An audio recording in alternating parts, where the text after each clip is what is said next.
Serial effaceur. Je t'ai envoyé 3 émoticônes et on est reçu 8 de retour. Tu m'as embrassé la première fois sur une piste d'atterrissage pour OVNI. J'aurais dû me poser des questions, mais j'ai glissé les anneaux de Jupiter à tes doigts et t'ai supplié « Ne sois pas lesbienne dans mon Eldorado !» Et non, tu ne l'as pas été. Tu pressas du vieux jus de la souche jusqu'à ma bouche s'ouvre aussi payante qu'un wok. Ta mère te trouvait une enfant difficile. Ils ont eu beau te cloner, avec aucun de toi il n'y avait moyen de causer. Je t'ai tout permis. Tu me déshabillas complètement et me fis chambrer des jours entiers. Je veux seulement dire que je veux dire. Mais on ne peut pas cacher l'amour et la toux.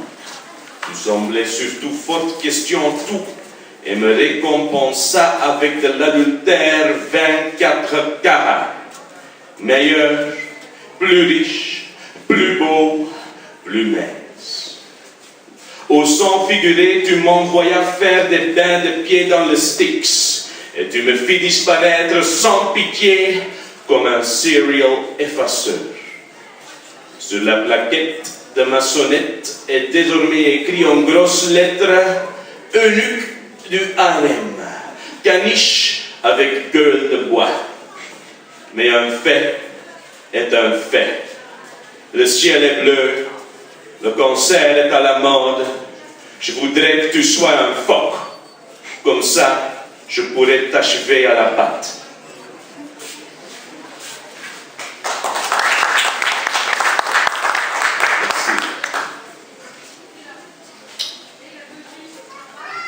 Cyclope. Depuis un certain temps, je me déplaçais sur un sentier qui devenait de plus en plus étroit, dans un paysage que je ne reconnaissais pas, sans scrupules, bouillonnant et lâche. Des esprits cassés étaient étalés sur les bas-côtés d'une route de boue infinie.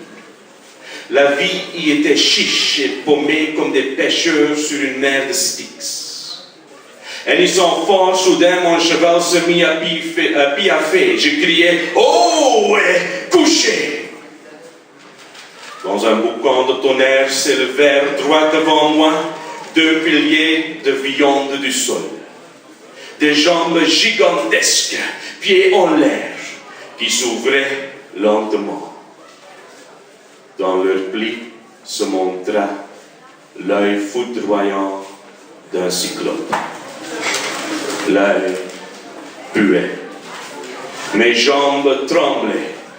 Un oiseau tomba mort du poing du ciel, lorsque de la grimace de sa bouche, sous des paupières clignotantes, résonna cette unique question. « Qui es-tu? Dis-moi ton nom. » Je connaissais mon Odyssée et me tue. Dans le plus lointain des lointains, pas de secours, même pas son écho, et le désespoir en moi faisait des heures sues. « Nom d'un homme !» cria mon cheval blanc castré de 14 ans, car droit au-dessus de nous se développait à ce moment, comme la tempête du siècle, l'œuvre de Louis Ferdinand Céline, ou alors non, celle d'Adamo. Je fis ce que l'on fait en ces moments. Je pris un coca et soufflai dans un sac en papier. Et il plut du soufre, du goudron et de la morve. « Ton nom !» hurlait le monstre. « Fais quelque chose !» cria mon canasson. Après quoi je lui donnai un coup d'éperon. À travers une brume épaisse de vapeur de pommes de terre, nous cavalions vers la maison à travers la Flandre agitant ses fagnons. En chemin, dans une flaque toute lisse, je vis quelqu'un, mon vrai moi. Après quoi je mangeai une tartine avec de l'américain végétarien. De retour à la maison, j'ai barricadé portes et fenêtres, mais pas pour longtemps, car là et alors j'ai décidé de ne plus jamais avoir peur, ni d'avoir honte de qui j'étais. Et je ne sais pas si c'est grâce à ça, mais soudain j'étais plus en rue qu'un boche sur le pied de guerre. Cependant, ma maison restait froide et vide.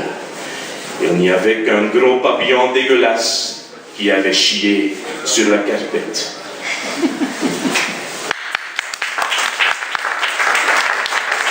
Merci. Vous comprenez tout?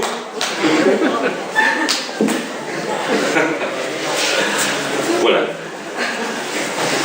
La fouffe qui parle des oiseaux. Ce sont des jours de salive et de sueur. Avec de fausses érections, tu as appâté une cible blonde jusqu'au nid. Une question de talent.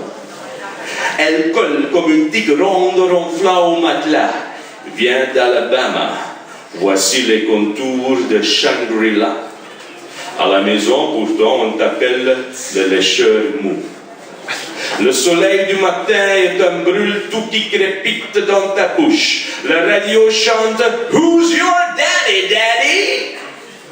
Une banane chiquita défoncée traîne par terre à côté de ta chemise de nuit. Pas pour la rime, mais comme placement de produit. Des années d'ascèse ont réduit ta perception.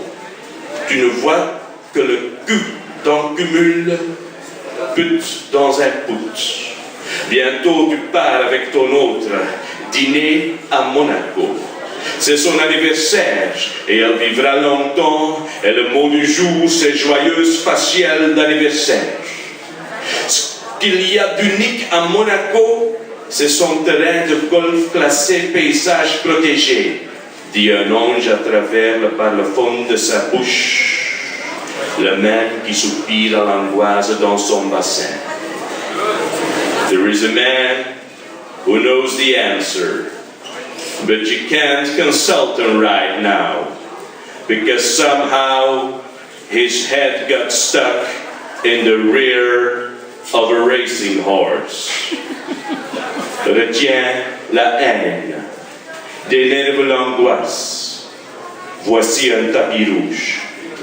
Suis-le. Continue.